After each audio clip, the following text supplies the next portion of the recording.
నేను కోరుతూ ఉన్నాను. ఈనాటి ధ్యానం కొరకై పరమగీత గ్రంథం 5వ అధ్యాయం మరొక ధ్యానాన్ని చేసుకుందాము సంక్షిప్తంగా. ఒకే ఒక్క తలంపు మీ మనసులో పెట్టాలని నేను ప్రేరేపించబడ్డాను. పరమగీత గ్రంథం 5వ అధ్యాయం 7-8 వచనాలు. పట్టణంలో తిరుగు కావలివారు నాకెదురుపడి నన్ను కొట్టి గాయపరిచిరి. ప్రాకారము మీది కావలివారు నా పైవస్త్రమును దొంగిలించిరి. యెరూషలేము కుమార్తెలారా, నా ప్రియుడు మీకు కనబడిన యెడల ప్రేమాతిశయము చేత నీ ప్రియురాలు మూర్ఛిల్లునని మీరతనికి తెలియజేయనట్లు నేను మీ చేత ప్రమాణము చేయించుచున్నాను. ప్రేమ కలిగిన మా మహాపరిశుద్ధ తండ్రి, యేసు రక్తమును చేతపట్టుకొని కృపాసనం చేరి ప్రార్థన చేయుచున్నాను. ఏ యోగ్యత ప్రత్యేకత లేని అల్పదాసుని అంగీకరించి మీ అగ్ని చేత కాల్చి పుటము వేసి పరిశుద్ధపరిచి నీతిగల నీ మాట నీ ప్రజలకు తేటగా అందించగలిగిన బూరగా మీ ఉద్దేశము సంకల్పము నెరవేర్చుటకు మీరు వాడుకొని యోగ్య పాత్రగా మార్చి మీ శైలిలో మీ స్థాయిలో కార్యాలు చేయమని యేసయ్య పేరిట ప్రార్థించి వేడుకొని పొంది ఉన్నాము తండ్రి. ఆమేన్. ప్రభువునందు మిక్కిలి ప్రియమైన దేవుని ప్రజలారా, ఈ పూట మరొకసారి దేవుని వాక్యమును మీరు ఆలోచిస్తూ వినాలని కోరుతున్నాను.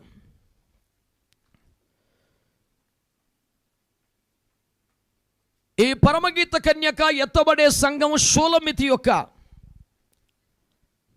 రకరకాల అనుభవాలను మనము ధ్యానిస్తున్న క్రమంలో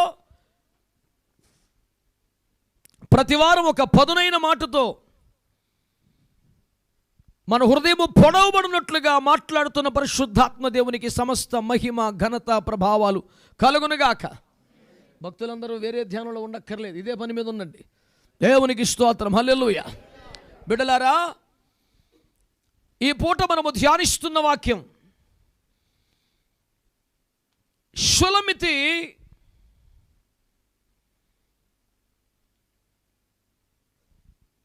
పైవస్త్రమును కోల్పోయిన స్థితిలో ఉన్నదని గత వారం మనం జ్ఞాపకం చేసుకున్నాం. దేవుని మీదనే జాలిపడే ఒక బరి తెగింపుకు వచ్చేసింది. దేవునికి తలుపు తెరవలేని ఒక దుస్థితిలో ఉన్నది. ప్రియుడు తలుపు కొడుతుంటే మంచం మీద దర్జాగా పడుకొని మాట్లాడుకునే స్థితిలో ఉన్నది.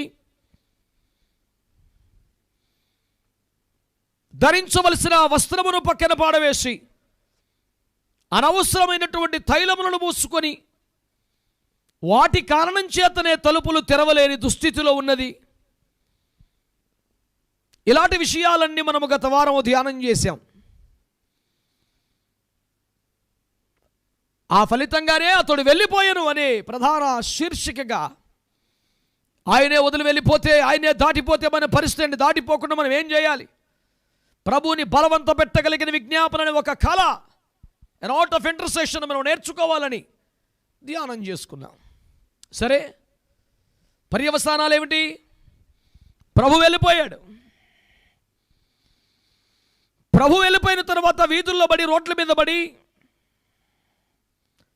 నా ప్రాణప్రియుడు మీకు కనబడ్డాడా అని కనిపించిన వారందరినీ అడుగుతోంది. ఆ పట్టణానికి కావలి కాసేవారు ఎదురుపడి ఆమెను బాగా కొట్టి ఆమె పై వస్త్రాన్ని లాక్కొని వెళ్ళిపోయారు. ఇక అక్కడి నుంచి ఇప్పుడు మనం ధ్యానం చేస్తున్న విషయం. ఇప్పుడు ఈమె ఎవరు? ఆయన ప్రాణప్రియురాలు.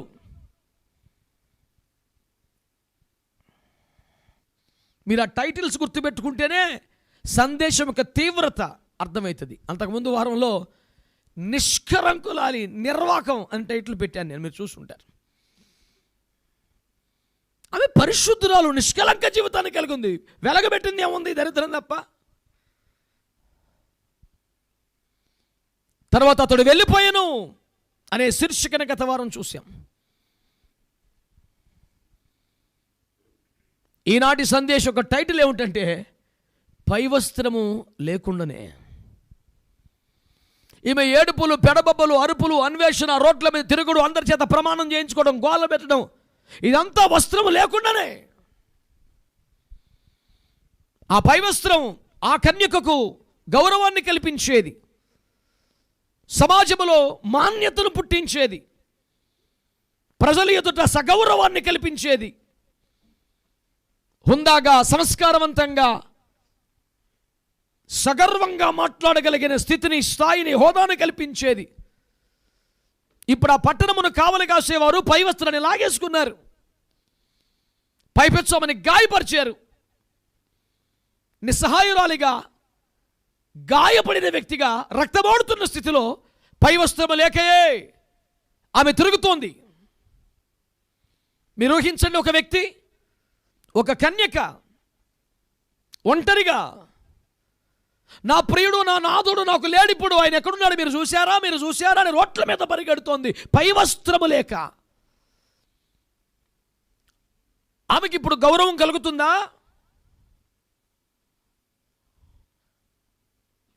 ఆమె స్థితి సమాజంలో ఎన్నదగిందిగా ఉంటుందా? విచిత్రం ఏమిటంటే, ఈ దశలో ఆమె వెతుకుతున్నది ప్రియుడి కోసమే సుమా. నా బుద్ధిహీన చేత, నా అహంకారము చేత, నా విధేయత చేత, నా నిర్లక్ష్యము చేత, అప్రధానమైన వాటి మీద మనసు నిలిపిన కారణంగా నేను పోగొట్టుకున్న నా ప్రియుడిని నాకు మళ్ళీ కావాలి.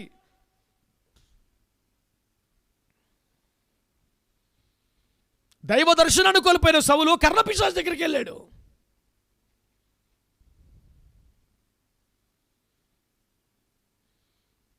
కానీ షులమితి అలా వేరొక దారి తొక్కిన మనిషి కాదు. ఇది నా బుద్ధిహీనతే, నా పొరపాటే, నా నిర్లక్ష్యమే, అనవసరంగా మంచానికి అలవాటు పడ్డాను, అనవసరంగా లేనిపోని తైలములు పూసుకోవడం మొదలుపెట్టాను, అనవసరంగా పై వస్త్రాన్ని పక్కన పెట్టేశాను, తప్పే.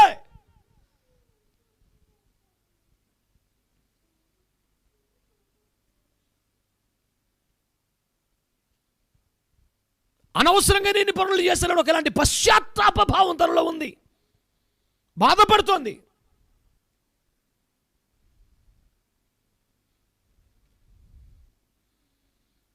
ఇప్పుడు ఆమె ఏం చేస్తుంది? ఏమైనా చెడ్డ పని చేస్తుందా, తప్పు చేస్తుందా? నేను కోల్పోయినా నా దేవుడు నాకు కావాలి, నేను కోల్పోయిన నా ప్రభు నాకు కావాలి, నా ప్రియుడు నాకు కావాలి, నాకు ఇంకేం అక్కర్లేదు అని రోడ్ల మీద పరిగెడుతోంది. ఆ తపన బాగుంది, అన్వేషణ బాగుంది, ఆ అభ్యర్థన బాగుంది, ఆ వెతుకులట బాగుంది, కానీ వెతుకుతున్న స్థితి ఎంత ఘోరంగా ఉంది. ఓ యవనస్తురాలు, ఒక కన్యక పైవస్త్రం లేకుండా వీధుల్లో పరిగెట్టడం ఈనాటి పాపిష్టి సమాజంలో ఫ్యాషన్ అయిందేమో కానీ సభ్య సమాజానికి అది అవమానకరం కదా. ఏ ఆడబిడ్డకు హుందాను, గౌరవతనాన్ని తెచ్చిపెట్టేది కాదు కదా. మందిరం కాబట్టి, ఆడబిడ్డలు నెత్తి మీద ముసుగేసుకోవడం ఒక వాక్యం ఉంది కాబట్టి దాన్ని పదే పదే ఎత్తి చూపించి ఒక దుర్మార్గ కాపరి ఉన్నాడు కాబట్టి దాన్ని సంకలో పెట్టుకొచ్చే దరిద్రం తగలబడింది. ఒంటి మీద వేసుకునే తెలివి లేదు.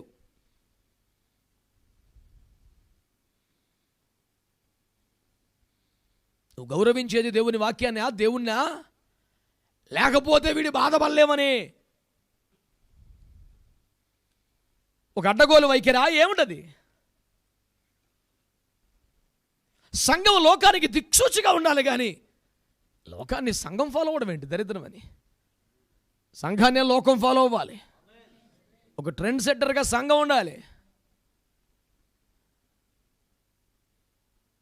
అన్య దేశస్తుల వలె వస్త్రములు వేసుకున్న ఒక్క కారణాన్ని బట్టే ఇశ్రాయేలు జనాంగములను ఒక బలిదినమని ఏర్పాటు చేసి తీవ్రంగా శిక్షిస్తానని దేవుడు కోపంతో గుడ్లురుముతుంటే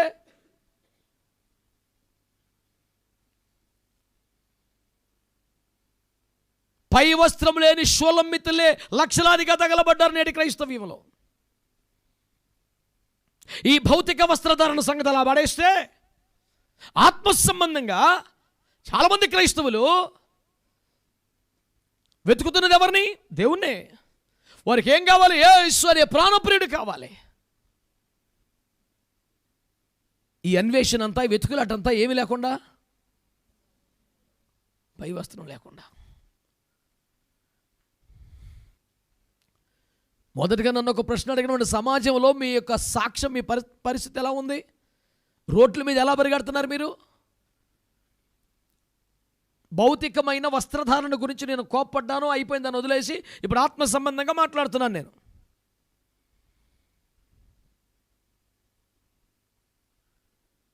నేటి యువతరం పెడపోకడ వలె నేటి క్రైస్తవ్యం కూడా ప్రైవస్త్రము లేకుండానే తిరుగుతుంది సమాజంలో.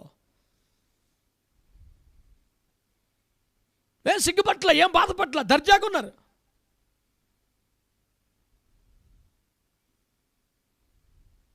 యెషయా గ్రంథం 61వ అధ్యాయం 10వ వాక్యం చదవండి ఒకసారి.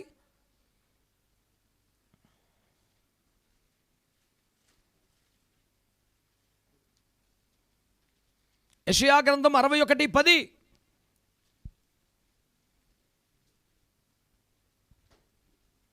ఎవడో ఒకటి చదవండిరా, ఎందుకు ఎంతమంది కూర్చున్నారు ఇక్కడ?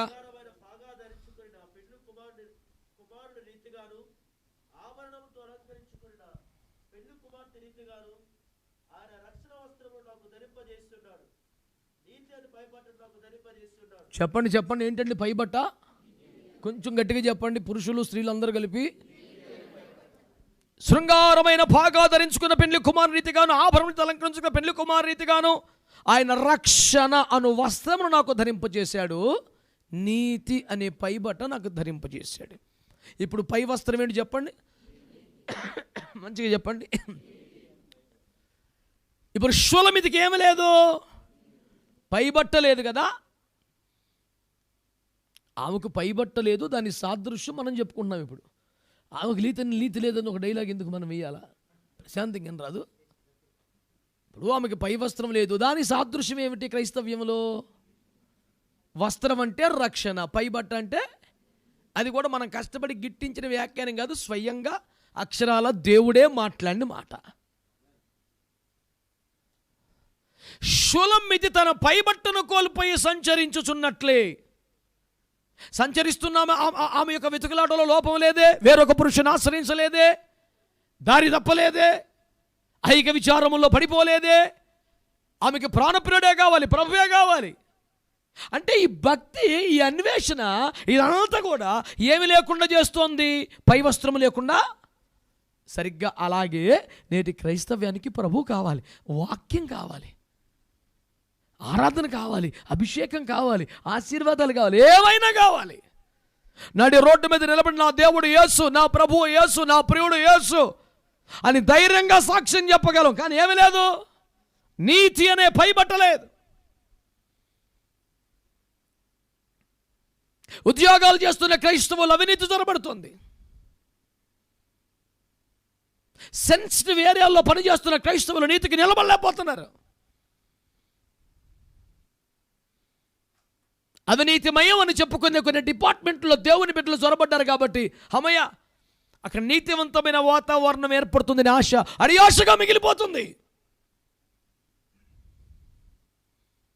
మా పై ఆఫీసర్లు, మా కిందిన వర్కర్లు అందరూ కూడా ఫోర్స్ చేస్తున్నారు, నాకు తప్పడం లేదు అని అందమైన సంజాయిషించుకునే స్థితిలో ఉన్నారు.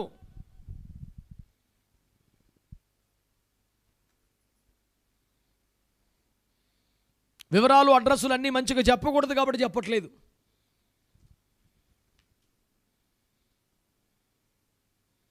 పోలీసు శాఖలో ఒక కీలకమైన డిపార్ట్మెంట్లో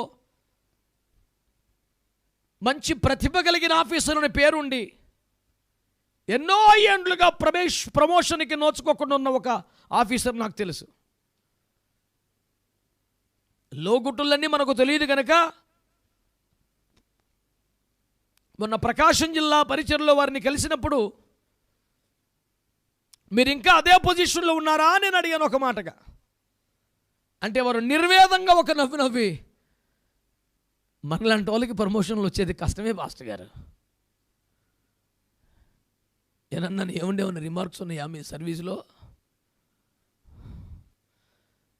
4-5 సార్లు మెమోలు ఇప్పించుకున్నారా అంటే పక్కపక్క నవ్వి, మనం లంచం తీసుకోము, లంచం ఇవ్వము కదా సార్. ప్రతిరోజు నరకమే. ఈ డిపార్ట్మెంట్లోకి ఎందుకు వచ్చానని బాధపడాల్సి వస్తుంది. నోరు మూసుకొని పడి ఉంటే చచ్చిన దాకా ఈ పాటు ఉద్యోగం చేసుకోవచ్చు, ఎక్స్ట్రాలు వాగితే. శంకరగిరి వన్యాలు పట్టిస్తారు నాయన అని వాపోయాడు. ఇలాంటి బిడ్డలు ఎక్కడో ఒక చోట ఇంకా ఉన్నందుకు దేవుణ్ణి స్తుతిస్తున్నాను. మనందరము దేవుని బిడ్డలంగా, క్రైస్తవులంగా కనీసం 7 సంవత్సరాలుగా ఐఎఫ్జే విజ్ఞాపనోద్యమంలో ప్రతి డిపార్ట్మెంట్లో, ప్రతి రంగంలో నీ బిడ్డలు ఉండాలి ప్రభువా. పరిశుద్ధతకు, నీతికి సాక్ష్యంగా వారు నిలబడాలి ప్రభువా. యోసేపు వంటి వారు, నెహెమ్యా వంటి వారు, దానియేలు వంటి వారు ఈ తరములో లేపబడాలి ప్రభువా. మొర్దెకై వంటి వారు, ఎస్తేరు వంటి వారు ప్రతి శాఖలో ఉండాలి ప్రభువా అని ఏడ్చి రైంబవులు మొత్తుకొని చేస్తున్నాం. ఓ నీతివంతమైన సమాజం కోసం, అవినీతి లేని సామ్రాజ్యం కోసం. స్వచ్ఛ భారత్ అంటే అది అని మనం ఏడు చేస్తున్నాం. ప్రధానమంత్రి గారు ఇచ్చిన పిలుపును స్ఫూర్తిగా తీసుకొని రోడ్లు ఇస్తే, డ్రైనేజీలు క్లీన్ చేస్తే స్వచ్ఛ భారత్ అయిపోతుందా? ప్రతి డిపార్ట్మెంట్ ప్రక్షాళన కావాలి. డ్రైనేజీ ఒక్కటే కాదుగా.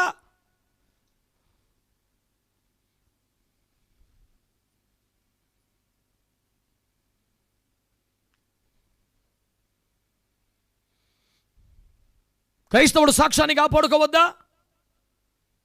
లంచాన్ని తీసుకోకుండా, లంచం ఇవ్వకుండా నిలబడొద్దా క్రైస్తవుడు? ఇరుగు పొరుగు వారితో తగాదాలు పెట్టుకోకండి, సాక్ష్యాన్ని కాపాడుకోవద్దా? తమ లైంగిక జీవితంలో పవిత్రతను కాపాడుకోవద్దా? తన భర్త పట్ల, భార్య పట్ల నమ్మకంగా బతకొద్దా? యవన బిడ్డలో జారుతులో పడిపోకుండా పరిశుద్ధతను, ఘట్టమును కాపాడుకోవద్దా?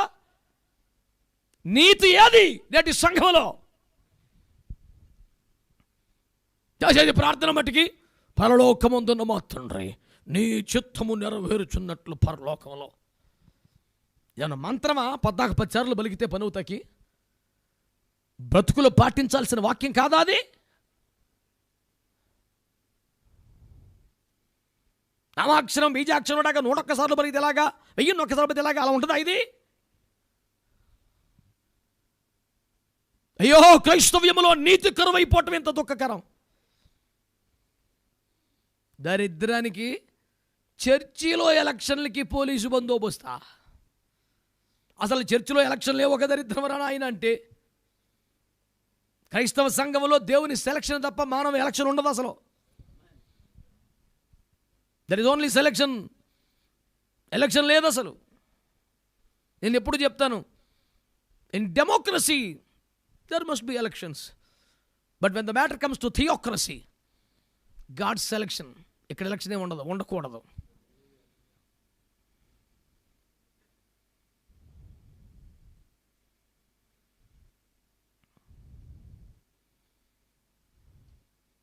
బెన్యామిన్ని గోత్రంలో ఉన్నటువంటి సౌలును సెలెక్ట్ చేయడానికి ఏ లెక్క సెట్ అవ్వదు, ఏ వరుసలో కూడా సెట్ అవ్వడు సౌలు.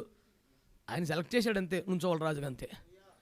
దావీదు నుంచోబెట్టడానికి హైట్ కాదు, వెయిట్ కాదు, ఎక్స్పీరియన్స్ కానీ ఏది సెట్ అవ్వదు. ఆయన సెలెక్ట్ చేశాడు, నుంచోవాలంతే, మాట్లాడతలేదు.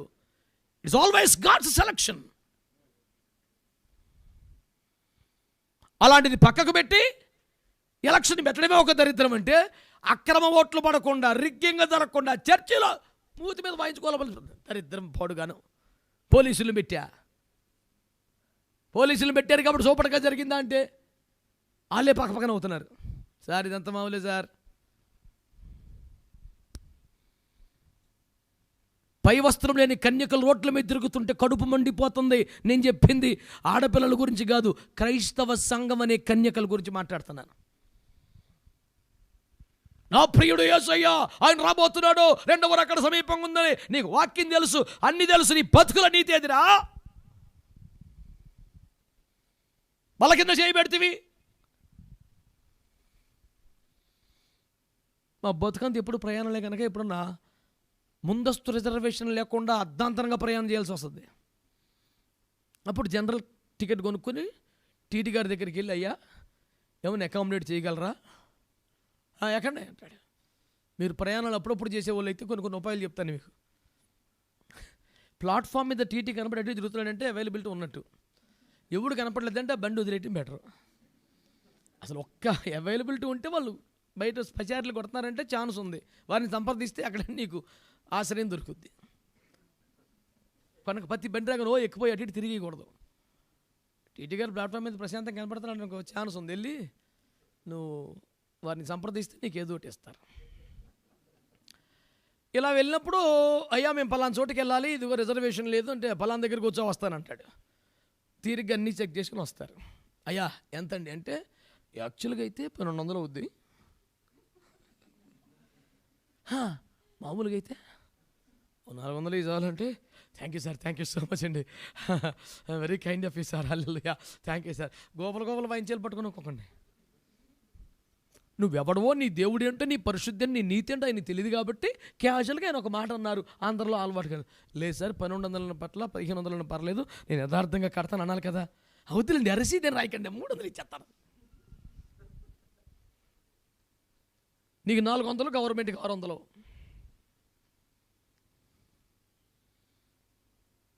అంటే నీకు 600 మిగిలించినందుకు ఆయనకు 400 సందా ఇచ్చావు. అంటే యాకోబు దేవునికి దశంభాగం ఇస్తానని బయలుదేరి దారిలో ఏశావుకి ఇచ్చేశాడు. అభినవ యాకోబువే కదా నువ్వు ఇప్పుడు. దేవుని ఎదుట సాష్టాంగ పడవలసిన యాకోబు ఏశావుకి దారిలో 7 సార్లు సాష్టాంగ పడలా. నువ్వు ఎవరి దగ్గర మోకరించాలి, నువ్వు ఎవరికి కానుక ఇవ్వాలి? బేతేలలో మందిరం కడతా అని చెప్పినాడు, సుక్కోతలో పాకలు వేసుకోవాలా? అసలు మొత్తం మారిపోయిందిరా చరిత్ర. ఎక్కడ మోకరించవలసిన వాడు ఎక్కడ మోకరిస్తున్నాడు, ఎక్కడ చెయ్యి చాపవలసిన ఎక్కడ చెయ్యి చాపుతున్నాడు. ఏమిటండి దౌర్భాగ్యం? నేను ఎప్పుడు అంటానే, పైగుండి తప్పుడితే కిందగుండి తప్పుతుంది ఆటోమేటిక్గా. వరుస తప్పేసింది నీకు. ఇంకా ఇంజిన్ పట్టాలు తప్పేసాక భోగిలో పడి అడుతుంది ఎందుకు? ఇంకా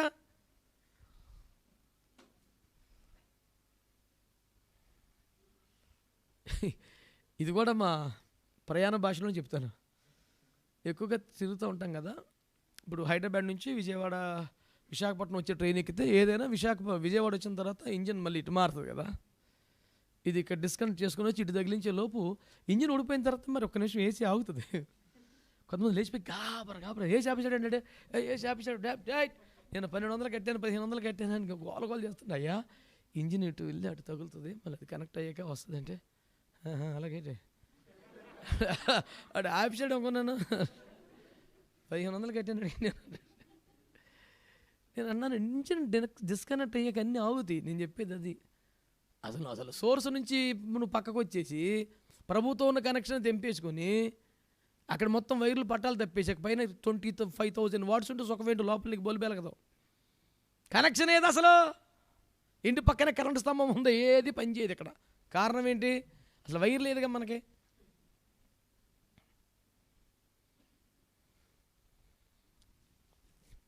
నా బాధ మీకు అర్థమైంది ఏమన్నా?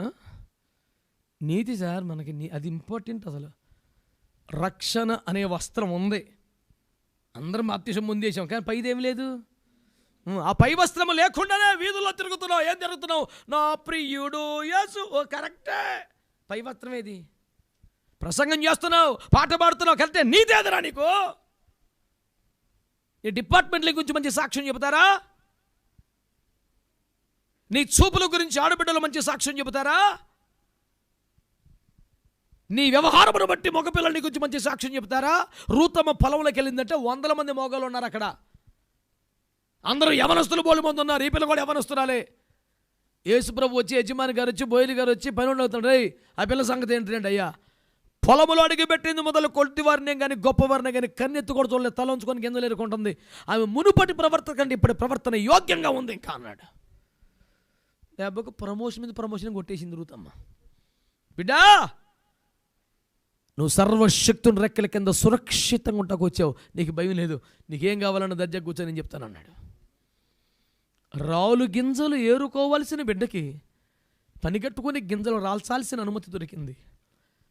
అందరి వలె బావి దగ్గరికి వెళ్ళి దప్పికి తీర్చుకోవాల్సిన అనాథకి యజమానుల వలె కుండల దగ్గర నీళ్లు తాగే సౌకర్యం దొరికింది. సంపూర్ణ బహుమానం. నీతొక్కటి కాపాడుకుంటే సూపరు. లోకంలో సామెత ఏముందండి? నీతి విడిస్తే రాజభోగమట. నీ దేవుడు యేసుప్రభువే, నువ్వు రక్షణ పొందేవు కాదంటలేదు, కానీ పై వస్త్రమే లేదు. అది కదా ఏడుపు. పరిశుద్ధ పరిశుద్ధ. ఓకే, ఆయన పరిశుద్ధమే తమరో. ఇప్పుడు వాడు కొంపడం ముంచి 50,000 నొక్కేసి వచ్చావు. పరిశుద్ధం పరిశుద్ధం అని పాట పాడుతున్నావు. ఇప్పుడే ఒక సినిమా చూసి, ఇప్పుడే ఒక తప్పులు లెక్కబెట్టి, ఇప్పుడే ఒక పనికి మళ్ళీ కొంటె చూపులు చూసి, ఇప్పుడే వెటకారపు చేదేనో నవ్వు ఒకటి నవ్వి, ఇవన్నీ మామూలే. ఏయ్, రక్షణ వస్త్రము, హల్లెలూయా. మరి పై వస్త్రం ఎదురా? నా కడుపు రగిలిపోతుంది కొంతమందిని చూస్తుంటే భూమి మీద. వరు నువ్వు ఎవరు అయితే మాకు తెప్పలేదు. పౌలు గారు అంటారు, నువ్వు వెలుపటి వాడికి తీర్పు తెచ్చడం నాకెలా, నువ్వు లోపల వాడివి కదా, బయట వాళ్ళు కొంచెం మాకెందుకు. నువ్వు మాట్లాడితే క్రైస్తవురాలు వాడిని, క్రైస్తవుడు వాడిని, హల్లెలూయా అంటావు, స్తోత్రం అంటావు, పరిశుద్ధం అంటావు, బైబిల్ అంటావు, మరి వ్యవహారం తేడా ఉంది కొంచెం.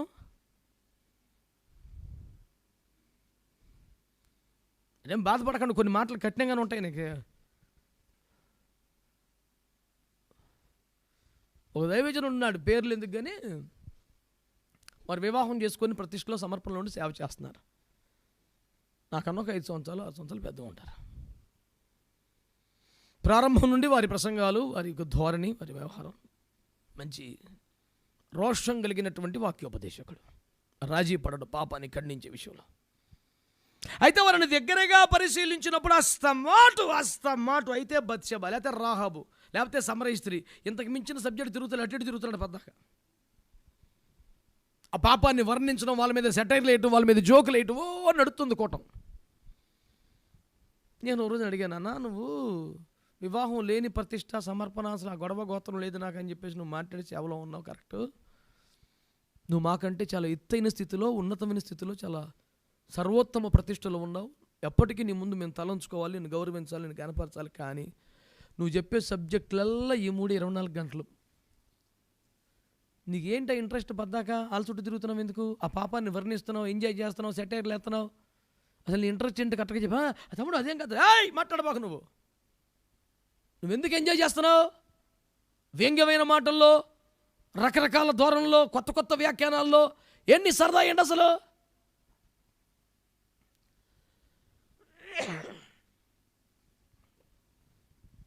బలిపీఠం మీద పెట్టావా, ఏదో పక్కన పెట్టుకున్నావా?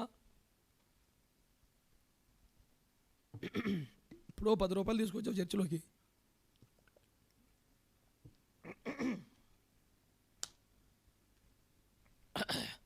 రెండు 50 ఖాతాలు తెచ్చావు చర్చికి సందా వేద్దామని. తీరా వచ్చాక వేసే ముందు 2 ఎందుకులో ఒకటి వేద్దాం అనిపించింది, ఒకటి జోబులో పెట్టుకుని ఒకటి వేసేసావు. ఏ 50 మీద నీకు హక్కు ఉంటుంది ఇప్పుడు? అంత ఆలోచించి అక్కర్లేదు, చాలా అమాయకంగా నటించేస్తున్నారు. పర్లేదు చెప్పండి. ఇప్పుడు 2 50 ఖాతాలు తెచ్చాము, తెచ్చికి వేద్దాం అనుకున్నావు. ఇక్కడికి వచ్చాక వద్దులే 50 ఒకసారిలే, ఇలాంటి దుర్మార్గుడు పద్దాకు తిట్టేవాడికి 2 వేస్తాం ఎందుకు అనిపించింది, ఒకటి వేసావు, ఒకటి జోబులో పెట్టావు. ఇప్పుడు ఏ 50 కాగితం మీద నీకు హక్కు ఉంటుంది? అందులో వేసిన దాని మీద, జోబులో దాని మీద. నేను చెప్పేది అదే, నిజంగా ప్రతిష్ఠిస్తే, సమర్పిస్తే, బలిపీఠంలోకి వస్తే దాని మీద మళ్ళీ మనకి ఏముంటుంది హక్కు? అందులో పెట్టిలో పడేసి ఇంకేముంటుంది? ఇంకా జోబులో ఉంది కాబట్టి ఏదైనా కొనుక్కుందాం అనిపిస్తుంది నీకు.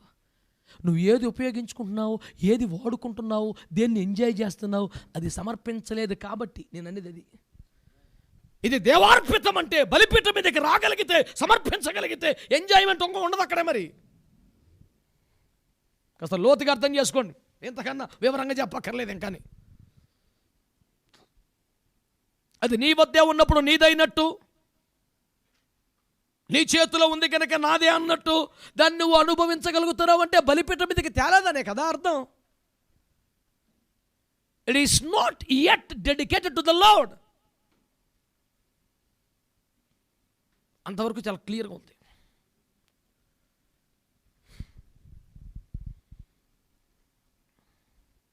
ఇంకొక ప్రముఖ దైవజనుడు అన్నాడు, 3 రాత్రుల సభలో 2వ రాత్రి నేను, 3వ రాత్రి ఆయన. పెద్దవారు కనుక చివరిలో ఉన్నారు. ఆయన వస్తూనే గ్రౌండ్లోనికి గత రాత్రి ఏం చెప్పాడన్నా అన్నారట నన్ను గురించి. పలాని వాక్యం అండి, మంచి ఉపదేశం చెప్పారు అన్నారట. వెంటనే ఆయన, నేనైతే ఉపదేశం చెప్పను అన్నారట. ఏమిటి ఇలా అన్నారు ఒకసారి అయ్యగారు అని చూస్తే, ప్రజలు బోల్డ్ కష్టాలు, బాధలు, శ్రమల్లో ఉండి కన్నీటితో, దుఃఖంతో అలిసిపోయి వస్తున్నారు. ఉపదేశం చెప్పాను ఇంకా ఏడిపించడం ఎందుకు? కాస్త ప్రశాంతంగా హాయిగా నవ్వుకునేలాగా మాట్లాడతాను నేను. ఇప్పుడు ఉపదేశం జనాలు ఏడిపెత్తాం ఎందుకు అన్నారట. ఇదేలాగా అన్నారు అని అందరు కొంచెం ఆలోచనలో పడే లోపే అయ్యగారికి పిలుపు వచ్చింది. వేదిక ఎక్కారు, 2.5 గంటలు వాడబడ్డారు. కడుపు చెక్కలైపోయి జనం కింద పడి దొల్లేశారు. హాస్యవల్లరి కార్యక్రమంలో ప్రపంచంలో ఎక్కడ అంత బాగా జరగలేదంట. అంతగా నవ్వుల నజరాన ఉచితంగా పంచిపెట్టేశాడు. నేను అనేది ఏంటి, రక్షణ లేదా? మాట్లాడతలేదు. వెతికేది ఆయన్ని కదా, కానీ ఏం లేదు. కొంచెం నీతి మిస్ అవుతుంది మాటల్లో. కొంచెం సీరియస్గా తీసుకోండి ఈ పూట నన్ను. మన చూపుల్లో, పద్ధతుల్లో, మన మేనేజ్మెంట్లో, మన తెలివితేటల్లో అన్నీ సరిపెట్టగలుగుతున్నాం, కానీ నీతి మిస్ అవుతుంది. జాగ్రత్త. అందుకనే పై వస్త్రము లేకే అనే టైటిల్ పెట్టాల్సి వచ్చింది ఇవాళ నేను. అది కోల్పోయి దర్జాగా తిరిగేస్తున్నాం వీధుల్లో. మనకేం ఇబ్బంది లేదు, జనం తలకాయలు బాదుకుంటున్నారు. కొంతమంది వస్త్రధారణతో వాళ్ళేమి ఇబ్బంది పడరు, ప్రపంచం ఇబ్బంది పట్టడం తప్ప. అలాంటి జుగుప్సాకరమైన వ్యవహారంలో నేటి క్రైస్తవ్యం ఉన్నది. నీతిని కోల్పోయిన క్రైస్తవ్యం.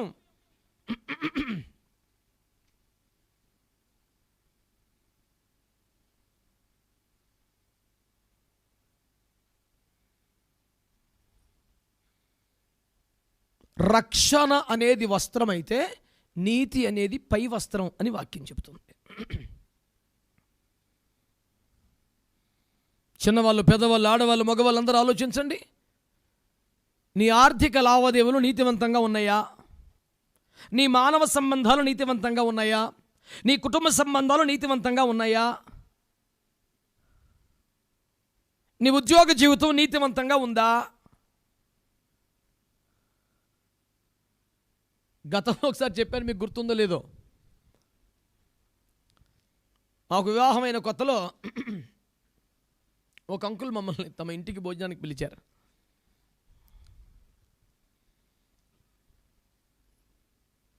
ఆ ఇంట్లో ప్రతి గది తిప్పి చూపించారు. ఇల్లు చూడన్నారండి అని. ప్రతి గదిలో ఏసీ ఉంది. ప్రతి గదిలో ఏసీ ఉంది. వంటగదిలో తప్ప దాదాపుగా కాస్త కూర్చునే సౌకర్యం ప్రతి గదిలో కూడా ఒక టీవీ ఉంది. చాలా అధునాతంగా ఉంది. ఫ్రిడ్జ్ కావచ్చు, వాషింగ్ మెషిన్ కావచ్చు, గ్రేజర్లు కావచ్చు. ఇది లేదని అంటే కరెంటు వస్తువుల మయం అంతా ఆ ఇల్లు. మేము నెలకి 450 రూపాయలు అద్దు కొట్టుకోలేక ఇబ్బంది పడుతున్న కాలం అది. అవి చూసి అయ్యి బాబోయ్ అంకుల్ ఇన్ని పెట్టేశారు మీరు, కరెంటు బిల్లు ఎంత వచ్చేస్తుందో అన్నా నేను అమాయకంగా. ఆయన నవ్వి 150 దాటదా అన్నాడు. అవి లేదంకుల్ మాకే వచ్చేస్తుంది బోల్డ్ అన్నాడు. దానికి వచ్చిన అరేంజ్మెంట్ ఉంటుంది, ఒకడు పంపించనా నీకు, ఆడు పెడతాడు. అదేంటని అడగబాకండి మీరు నన్ను. ఒక అరేంజ్మెంట్ ఉంది, ఆడు చేస్తాడని మంచి టాలెంటెడ్కి. అది కానీ సెట్ చేసాడండి వాడు వచ్చి, నువ్వు ఎంత వాడు 150 దాడతాడు. నాకు మెట్లో చేసింది. కేకేసి అన్నం పెడుతున్నాడు కానీ ఇప్పుడు ఏంటిది అంకుల్ ఎంతకాలం ఎందుకు పెట్టంటే ఒక 2 సంవత్సరాలు అవుతాను. నేను కనీసం ఒక 20-30 వేలు దరిద్రానికి ఈయన పక్షం ఒక 20-30 వేలు ఏపీ ట్రాన్స్కో పేరు మీద చెక్ తీసి మీరు పంపకపోతే మీరు నరకానికి వెళ్ళిపోతారు అంకుల్ అన్న. ఇది ఎవడరా కొత్తగా సేవకు వచ్చాడు పిల్లగాడు కొత్తగా పెళ్లి చేసుకోవడానికి కేకేసి అన్నం పెడితే నన్ను నరకానికి వెళ్ళిపోతామంటాడు ఏంటని అది ఎర్రగా చూస్తున్నాడు. నువ్వు ఏ రంగులో చూసినా తేడా లేదు. ఇక లేదంకుల్ సమస్య లేదు. అది ఎటు బాబు అలాగంటున్నాను. ఇది ఎటు అంకుల్ మరి ఇంత అడ్డగోలుగా వాడి చేసి కరెంటు బిల్లు అంతా ఇదేటిది ఇంత దుర్మార్గమా? విద్యుత్ చౌర్యం అని పేపర్లో చదివాను కానీ మీరేం తెలియదు అంకుల్ నాకు అంటే చాలా కోపం వచ్చింది ఆయనకి నా మీద. కోపంతే పర్లేదు. ఒక దైవ సేవకుడిగా తినేసి ఏ రోటికాడ ఆ పాట పడి మీరు చాలా నీతిమంతులు అంకులు, ప్రేమ గలవారు uncle, thank you so much for the generosity, love and invitation, hospitality అని నానా వాగ్దానాలు చదివిరాను నేను. చచ్చి ఇక్కడ తేడా ఉంటే తన సంగతి చెప్పేసి ఎక్కువ శాతం క్రైస్తవ అంటే ఇది కార్పెట్ ఉంది కదా ఉందా, ఏదో తక్కువ చేస్తా ఉంటుంది. 4 జనం కార్పెట్ తోసేసి కార్పెట్ వేసేస్తారు. అప్పుడు దాకా చూసి ఛానల్ మార్చేయటం ఏదో చేయటము. మన బండి సౌండ్ రాగానే బ్రదర్ ప్రైజ్ తుక్కంత కార్పెట్ దోసేసి కార్పెట్ రండి పాష గారు రండి రండి.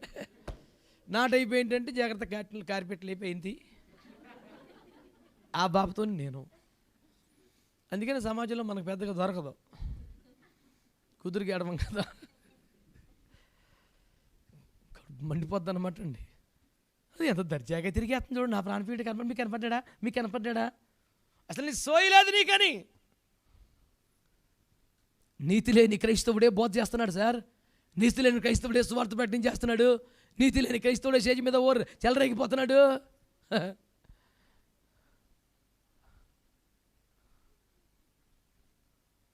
కొంచెం ఉండాల మాట్లాడుతున్నామంట రోడ్డెక్కి. పర్సనాలిటీ డెవలప్మెంట్ క్లాసులో ఎక్కువగా జరిగించే ఒక జోక్ మీకు చెప్తాను. పాస్టర్స్ కాన్ఫరెన్స్ కూడా చేస్తుంటారు ఇది. ఆ పర్సనాలిటీ డెవలపర్ ఏం చేస్తుంటాడంటే, అందరూ నోటి మీద వేసుకోండి, అందరూ నోటి మీద వేసుకుని అంటాడు. అందరూ బొక్క మీద వేస్తుంటారు. అతను నోటి మీద వేసుకోమని అయిపోయాను కదా అంటే, మరి మీరు ఎలాగేసారు? ఎలా కదా వేయాలా అంటే, మనుషులు చెప్పేది వింటారా, చేసేది చేస్తారా? అది కామన్ సైకాలజీ. మనం ఓ తెగ ప్రసంగం చేస్తే ఎవడం మారడో ఎలాగైనట్టే ఉంటుంది పని. నోటి మీద లేసాయి, నోటి మీద లేసాయి అన్నట్టే ఉంటుంది. మనం చెప్పేది ఎక్కదు సార్, మనం చూస్తారు మనల్ని.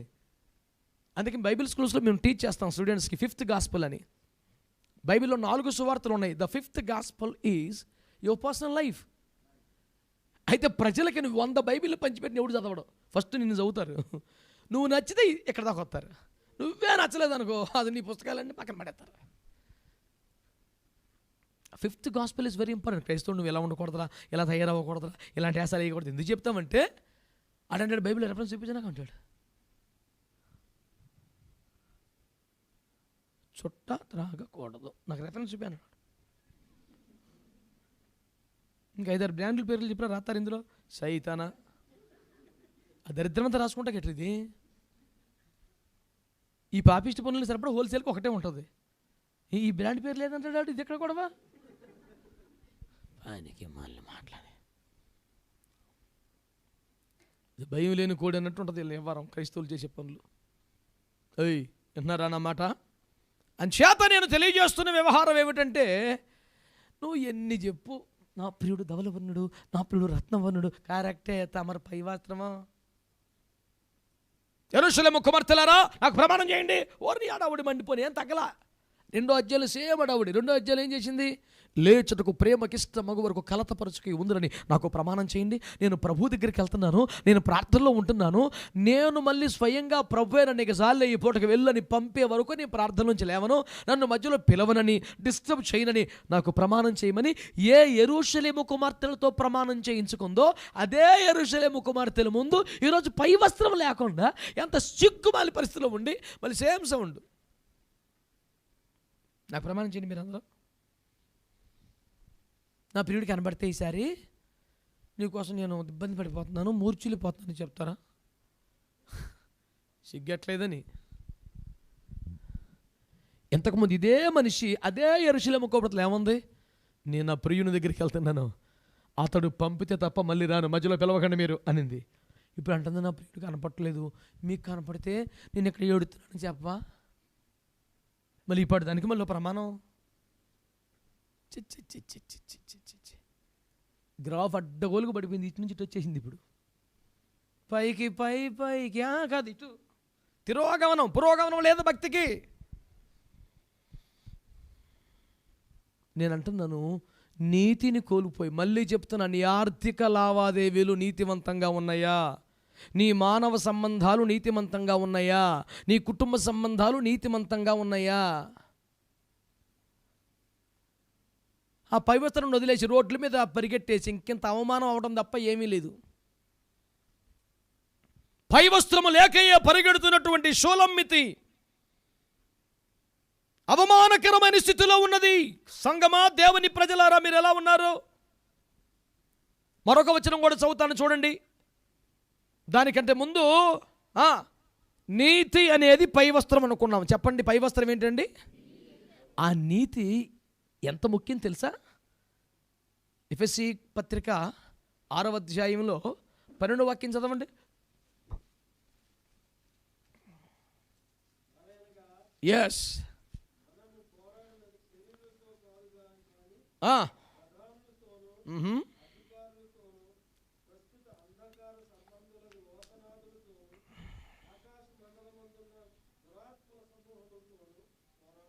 ఇంకా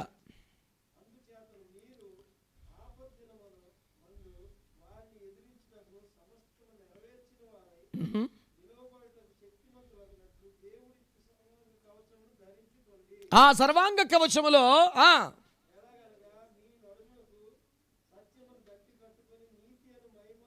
నీతి అను మైమరువు అన్నాడు. దాన్ని ఇంగ్లీష్లో ఏమంటాడు తెలిసిన? బ్రెస్ట్ ప్లేట్ అంటే రొమ్మును ధరించుకునేది, దడదడ కాల్ చేస్తే బుల్లెట్లు దిక్కున్న కాపాడేది అది. అందుకే సామెతలో నీతి మరణము నుండి రక్షించును అన్నాడు. గుర్తుందన్నమాట. నీతి అనే మైమరువు బుల్లెట్ ప్రూఫ్ జాకెట్ అది. అంటే శత్రువు అగ్నిబాణాల నుండి నిన్ను కాపాడేది, వాడేసే బుల్లెట్ నుంచి, కత్తి దెబ్బ నుంచి బతికించేది, బల్లెం విసిరితే కాపాడేది ఏంటి? నీతే. రేపు రోజు నుండి కాపాడేది ఎవరో? నీ సొమ్మ, నీ ఆస్తి, నీ బంగారమా, నీ తెలివితేటలా? నీ నీతి కాపాడద్దు నిన్ను. లోకమంతా జలప్రలయం నశించిపోయింది, నోవహు బతికాడు. కారణం అతడు నీతిమంతుడు. 6 సింహాలు చుట్టూ ఉన్నాయి, దానియేలు ముట్టుకోలేదు. దానియేలు, జీవము గల నీ దేవుడు నిన్ను కాపాడా అని అడిగితే ముందు తీవా టెన్షన్ చేస్తుంది, సింహాలు ఉన్నాయి ఇక్కడ మాట్లాడుతున్నాడు ఇంకా అన్నాడా? నేను నా దేవుని దృష్టికి నిర్దోషినిగా కనబడుతుంది గనుక ఆయన దూతను పంపి నన్ను కాపాడాడు. దేవునికి స్తోత్రం కలుగునగా. నీతి అండి కాపాడేది మనల్ని.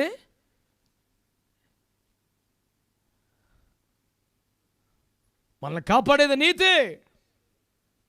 అందుకే నీతి అనే పై వస్త్రం అని మాట్లాడుతూ నిజానికి అది బుల్లెట్ ప్రూఫ్ జాకెట్తో సమానం నీకని చెప్తున్నాడు. ఆ పై వస్త్రం ఏదో మామూలుగా మేదేసుకునే వస్త్రం కాదు. It's like bullet proof jacket. శత్రు నుంచి కాపాడేది, ప్రమాదం నుంచి కాపాడేది అదే. ఆపద్దినమందు నిన్ను రక్షించేది అదే. కనుక నీతి అనే పై వస్త్రం ప్రతి విధమైన ప్రమాదం నుండి కాపాడగలిగిన మైమరువని జ్ఞాపకం చేసుకోండి. దేవునికి స్తోత్రం కలుగునగాక.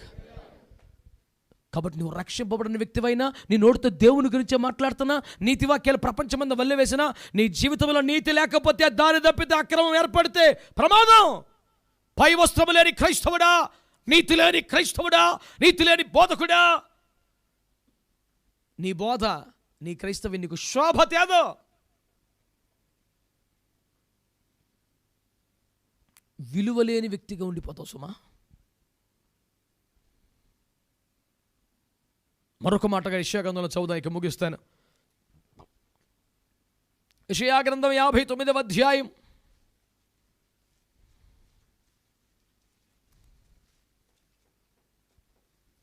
17-18.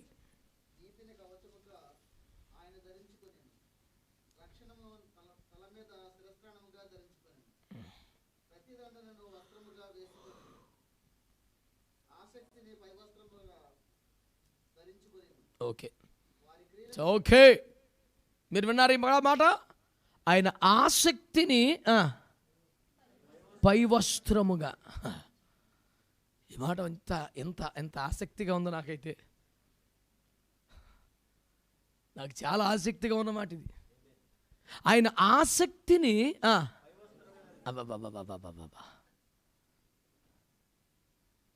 దేవుని కృపలో నీతిని కాపాడుకున్న క్రైస్తవులారా, దైవజనులారా, పరిశుద్ధులారా, మీ అందరికీ వందనాలు తెలియజేస్తూ నమస్కరిస్తూ నేను ఒక మాట అంటున్నాను. మీకు ఆసక్తి అనే పైవస్త్రం ఉందా? ప్రార్థన విషయంలో కానీ, పరిశుద్ధత విషయంలో కానీ, పరిశుద్ధుల నీతి క్రియలు అనే పెండ్లి వస్త్రం పొందుకున్నట్లో కానీ, పరిశుద్ధతను సంపూర్తి చేసుకున్నట్లో కానీ, విశ్వాస సంబంధమైన పోరాటంలో కానీ, ఏమండి, విశ్వాస క్రియలు సంపూర్ణం చేయటంలో కానీ, బలమైన దేవుని రాజ్యం స్థాపించట్లో కానీ, రాత్రంతా ప్రార్థించట్లో కానీ నీకు ఆసక్తి అనే పై వస్త్రం ఉందా? ఆ మధ్య ఆర్థిక మాంద్యం గురించి అందరూ మాట్లాడుతున్నప్పుడు నేను ఒక ఆదివారం చెప్పాను, మీకు గుర్తుందో లేదో. ఆర్థిక మాంద్యం వచ్చినా సర్వైవ్ అవ్వచ్చు, కానీ ఆసక్తిలో మాంద్యం వస్తే మాత్రం సర్వైవ్ అవ్వలేమని రోమపత్రికలో మాట రాశాడు కప్పనేనులో. ఆసక్తి విషయంలో మాంద్యులు కాక. నేను అక్కడ ఎర్ర గీత తీసుకొని పైన రాసుకున్నా, నేను ఆ మాట నా బైబిల్లో మర్చిపోకుండా. ఆర్థిక మాంద్యం వచ్చినా సర్వైవ్ అవ్వచ్చు, కానీ అట్టొకట్ట ఆసక్తి మాంద్యం వస్తే భ్రష్టత్వంకి వెళ్ళిపోతాం. ఇంకా ప్రార్థన చేసుకోవాలని, వాక్యం చదువుకోవాలని, స్వార్థలో పాలు పొందాలని, పరిచర్యలో పాలు పొందాలని, పరిశుద్ధుల కొరకైన పరిచర్యలో పాలు పొందాలని, బలమైన దేవుని రాజ్యం స్థాపన ఏమైనా చేయాలని, దేవుని ఇల్లు కట్టడంలో ప్రయాసపడాలి. నీ ఒక దైవికమైన ఆసక్తి కోల్పోయి ఏదో వెళ్తున్నామా వస్తున్నామా అన్నట్టుగా మారిపోయావనుకో, ఒక యాంత్రికంగా, ఒక ఆచారబద్ధంగా తయారైపోయావనుకో, యు ఆర్ ఇన్ డేంజర్.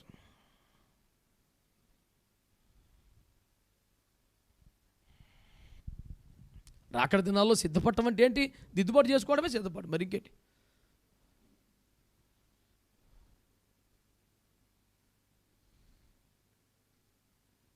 దేవుని సేవకునిగా మీ అందరికీ నేను చేస్తున్న మనవిని మీరు గమనిస్తున్నారా పిల్లారా?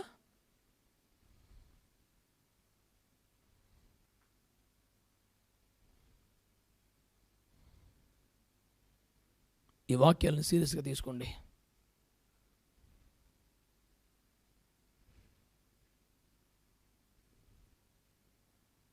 నాకు మాట చాలా ఆసక్తి రేపింది.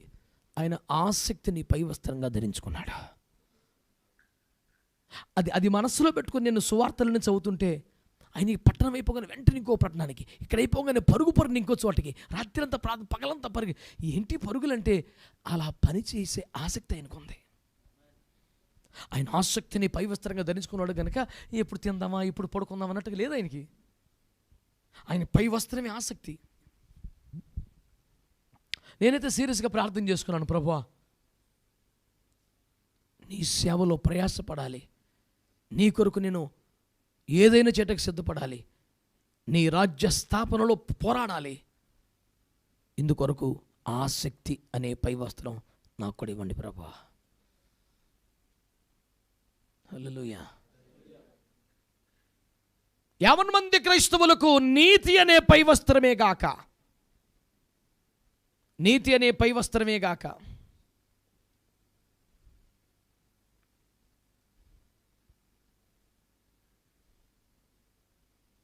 ఆసక్తి అనే పై వస్త్రం కూడా ఉండాలి. 1 కొరింథీ పత్రిక 15:58 అదే మాట రాశాడు.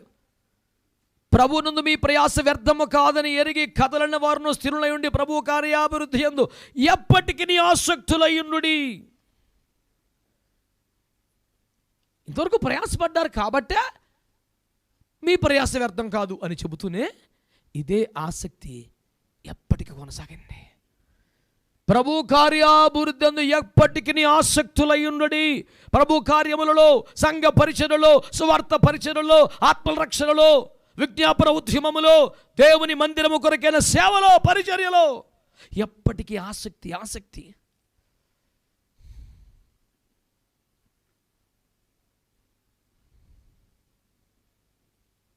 నేను సరదాగా ఒక కవిత రాస్తున్నప్పుడు అన్నాను, ఆసక్తి లేకపోతే ఆసక్తి ఎట్లా వస్తుంది నీకు అని రాశాను. అసలు ఇంట్రెస్టే లేదు.